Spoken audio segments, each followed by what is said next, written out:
zote hapa tunaswagana kila kitu tunakuwa kwa nje ya muda. Tunamchunguza Roho Mtakatifu akiingilia kati. Anatusaidiaga huko. Bwana asifiwe. Na mabiki kuhani ni mtu mwenye mamlaka ya kuunganisha pande kuu mbili za kiungu. Ni mtu mwenye mamlaka ya kuunganisha pande kuu mbili za kiungu.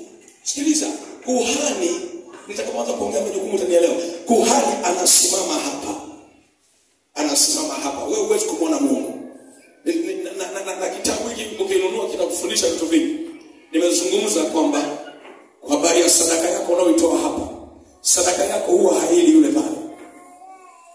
Wala haitumii yule pale. Ni vile tu ni mdogo kwenye ufahamu katika ulimwengu wa roho. Ndio maana unafikiri sadaka anaitumia mchungaji. Sadaka ni chakula cha Mungu.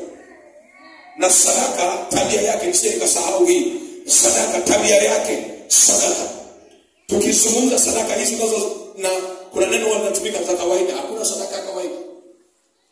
Wana asifiwe sana. Za kawaida kwa sababu kuna sadaka ya zaka, kuna sadaka sio nini. Kwa neno la Kiswahili tumekosa, tunaita sadaka ya kawaida, lakini si kwa maana ya kutokuwa na usamani, no. Sadaka ni kitu kinachoitwa unapotoa sadaka kutoka kwenye moyo wako, kwa moyo wa kupenda, tunaita ni mbegu. Wana asifiwe sana. Kwa nini ni mbegu? Kwa nini ni mbegu? Huwezi kwenda kupanda kitu usichotaka kipanda.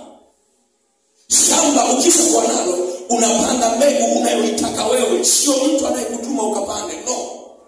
Ndio maana inaitwa sadaka ya hiari, inayochukua moyo wako, matamanio yako, unataka nini kwenye hiyo sadaka, kwenye hiyo mbegu. Bwana asifiwe. Bwana, ninayo maandiko nitakusomea. Ninayo maandiko, mbona nataka